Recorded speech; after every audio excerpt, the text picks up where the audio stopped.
Assalamu alaikum wa rahmatullahi wa barakatuhu. Islamic or Sharia law. This is session number 86. We are, inshallah, going to finish learning of what is allowed during the prayer in this session. Rabbi shrah li sadri wa yassir li amri wahlul uqdatam min lisani yafqahu qawli. Alhamdulillah wassalatu wassalamu ala rasulillah amma ba'd. A'udhu billahi minash shaitanir rajeem. Bismillahir rahmanir rahim. Returning a greeting by a motion. The one in salah who is greeted or spoken to may reply to the one who greets and speaks to him by making some motion. Jabir said, the Messenger of Allah sent me somewhere while he was going to the tribe of Mustaliq. I came to him and he was praying while on the back of his camel. When I spoke to him, he and Jabir motioned with their hands. I heard him reciting and saw him gesturing with his head. When he finished, he said, "What have you done about that, the thing I sent you for? Nothing kept me from talking to you save that I was in salah." This is related by Ahmad and Muslim. Abdullah ibn Umar narrates that Suhaib said, I passed by the Messenger of Allah while he was offering salah. I greeted him and he responded to me by only signaling. Abdullah said, the only thing that I know is that he signaled to him with his finger. This is related by Ahmad and by At-Tirmizi. The later call it Sahih. Abdullah ibn Umar says, I asked Suhaib, how did the Messenger of Allah respond to the people when they greeted him while he was praying? He said, he would signal to them with his hand. This is related by Ahmad, At-Tirmizi, Abu Dawud, An-Nasai, and Ibn Majah. Anas says that Prophet would signal while offering salah. This is related by Ahmad, Abu Dawud, and Ibn Khuzaimah, and its isnad is Sahih. The same applies to signaling with one's finger or hand by nodding the head. All of these actions have been related by the Prophet sallallahu alaihi wasallam, related from the Prophet sallallahu alaihi wasallam, saying Subhanallah and clapping. It is allowed for men to say Subhanallah and for women to clap if there is some need to do so, such as alerting the Imam to a mistake or informing someone that he or she may enter the room or to warn a blind person, and so on. Sahal ibn Sa'd as-Sadi relates that Prophet said, if someone is faced with something during the salah, he should say Subhanallah. Clapping is for the woman and saying Subhanallah is for men. This is related by Ahmad, Abu Dawud, and An-Nasai. Correcting the Imam's mistake. If the Imam forgets a verse, it is permissible for a follower to remind him of, regardless of whether the recitation is part of the obligatory recitation or not. Ibn Umar reports that Messenger of Allah prayed and had some confusion in this recitation. When he finished, he said to Umar, were you present with us during the prayer? He replied, yes. So the Prophet sallallahu alaihi wasallam asked him, what prevented you from correcting me? This is related by Abu Dawud and others, and its narrators are trustworthy. Praising Allah when one sneezes or recalls to mind a blessing.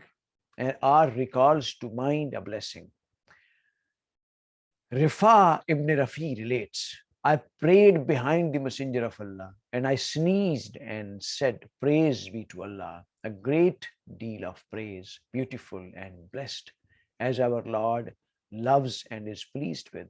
Afterwards, the Messenger of Allah said, who spoke during the salah? No one said anything. He asked again and no one said anything. He asked again, and I said, I was, O Messenger of Allah. He then said, by the one in whose hand is Muhammad's soul, 30 some odd angels race to get that praise, to raise it to the Lord. This is related by An-Nasai and At-Tirmizi and by Al-Bukhari with a different wording. Prostrating upon one's clothing or headdress due to some excuse. Ibn Abbas reports that Messenger of Allah prayed in one garment and covered his face with a portion of it to avoid the heat or coldness of the ground. This is related by Ahmad with a Sahih Isnad chain. It is disliked if it is done without any genuine reason. A summary of other acts which are permissible during the prayer. Ibn al-Qaim has summarized some of the acts which are permissible during the Salah and which the Prophet ﷺ used to perform at times. He writes, the Prophet would pray and Aisha would be lying between him and the Qibla. When he performed sajda, he would signal to her with his hand and she would pull back her leg, and when he would stand, she would stretch out her legs again.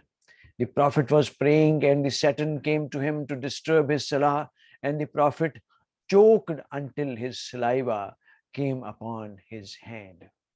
And the Prophet would pray upon the pulpit, making ruku there, but when the time came to perform sajda, he would descend, moving backward and prostrate upon the ground and then return to the pulpit. He once prayed towards a wall and an animal tried to pass between him and the wall. The Prophet prevented the animal from passing to the extent that its stomach was against the wall. Once, while he was praying, two girls from the tribe of Abdul Muttalib were fighting behind him, and he separated them with his arms while he was praying. Ahmad's version says that they grabbed onto his knees and he separated them without leaving the salah. On another occasion, when he was praying, a boy came to him and he motioned to him to move back, and he moved back. Then a girl tried to pass in front of him. He beckoned her to move back, but the girl passed. And when he finished, he said, they are more determined. Ahmad recorded it, and it is also in the Sunan. He would also puff out air while praying. The hadith which states puff out is speech cannot be traced to the Messenger of Allah, but Syed related it in his Sunan from Ibn Abbas as one of the Ibn Abbas statement, if it is authentic. The Prophet would cry during his salah and would also clear his throat while praying. Ali ibn Abi Talib said, I had a certain time at which I would visit the Messenger of Allah. When I came to him, he would permit me to enter. If I found him praying, he would clear his throat and I would enter. If he was free, he would give me permission to enter. This is recorded by An-Nasai and Ahmad. Ahmad's version says, I could enter upon the Prophet during the day or the night.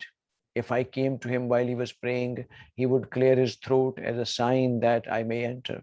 This is related by Ahmad, who used to act by it, and he was not of the opinion that cleaning one's throat invalidated the salah. Sometimes the Prophet would pray barefoot and sometimes while wearing shoes. This is what Abdullah ibn Umar said, and he ordered people to pray with shoes on in order to differ from the Jews. Sometimes he would pray in one garment and sometimes in two garments, and this later was in majority of the cases. Reciting from a copy of the Quran. Zakhwan, the protege of Aisha, would lead her in the prayer during Ramadan while reciting from a copy of the Quran. This is related by Malik. Ash-Shafi's opinion is that it is reliable. An-Nawawi holds if one sometimes turn pages during a salah, it does not invalidate it. And if he looks at something that is written which is not the Quran and he reads it to himself, it does not invalidate the salah, even if it is done by a long period of for a long period of time. Nevertheless, it is a hated act. Ash-Shafi made a statement about it in Al-Imla. Occupying the heart with something other than the affairs of the prayer. Abu Huraira repons that Prophet sallallahu alaihi wasallam said, when the call to prayer is made, the Satan takes to his heels, and when it is finished, he returns. He flees again when the Iqama is made, and when it is finished, he returns until he comes between the man and his thoughts. Says, remember this and remember that, which he had not recalled until the person does not know how much he had prayed. That is 3 or 4 rakah. Then he makes 2 prostrations while sitting. This is reported by Al-Bukhari and Muslim. Al-Bukhari also records that Umar said, I arranged the troops in my mind during the salah. Although it is true that such a salah is valid and sufficient, it is a must for the person in prayer to keep his mind and heart attuned to the salah and his Lord, and to keep his thoughts on the meaning of the Quranic verses and the significance of the different acts of salah, since a person has for him only that portion of the salah which he is fully aware of while performing it. Abu Dawood, An-Nasai, and Ibn Hibban record from Ammar ibn Yasir that he heard the Messenger of Allah, a man may complete the salah and only have recorded for him 1/10 or 1/9 or 1/8 or 1/7 or 1/5 or 1/4 or 1/3 or half. Al-Bazar records that from Ibn Abbas, that Messenger of Allah said, Allah the Glorious said, I accept the salah of one who humbles himself during it to my greatness, and who does not perform the salah just to show, and who does not spend the night in disobedience to me, and who spends the day remembering me, and who is merciful to the poor, the wayfarer, and the widows, and who is merciful to one who is suffering from an infliction. He has a light like the light of the sun. I protect him by my glory, and the angels guard over him. I give him light in darkness and sobriety in the presence of ignorance, and his similitude in my creation is like Al-Firdaus in paradise. Abu Dawood records from Zayd ibn Khalid that Messenger of Allah said, whoever makes ablution and perfects it, and then prays 2 rakah without being unheedful during them, forgiven for him will be his previous sins. Muslim records that Uthman ibn Abi al-As said, O Messenger of Allah, the Satan comes between me and my prayers and my recitation, confusing me therein. The Prophet said, the Satan is called Khanzab. If he affects, you seek refuge in Allah from him and spit out on your left side 3 times. Muslim records from Abu Huraira that Messenger of Allah said, Allah the Glorious said, I have divided the salah, that is Al-Fatiha, into 2 halves between me and my slave, and my slave shall receive what he asks for. When the slave says, all praise is due to Allah, the Lord of the worlds, Allah the Exalted says, my slave has praised me. When he says, the Compassionate, the Merciful, Allah the Exalted says, my slave has lauded me. When he says, Master of the Day of Judgment, Allah the Exalted says, my servant has glorified me and entrusted in the affairs of me. entrusted his affairs to me. And when he says, it is thee we worship and from thee that we seek aid, Allah and exalted says, this is between me and my slave, and for my slave is what he asks and what he says. Guide us to the straight path and path of those whom you have blessed, and not of those with whom you are angry, nor of those who have gone astray. Allah says, that is for my slave, and my slave shall get what he asks for. It is disliked for anyone to leave any of the Sunnah acts described earlier. Ladies and gentlemen, here this session about what is permissible in the prayer finishes.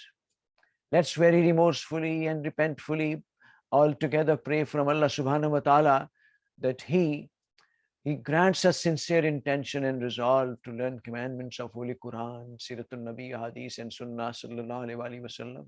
And He gives us the wisdom, strength, and courage to pass this benevolent knowledge to others and to apply it upon us, our societies, countries, and world as a whole in letter and spirit 100%. May Allah subhanahu wa ta'ala be our best guide and protector, and may He bestow upon us what is best suited for us. Ladies and gentlemen, please take care of yourselves, your kith and kins, and your environment as a whole, inshallah. Till next session, Allah Hafiz.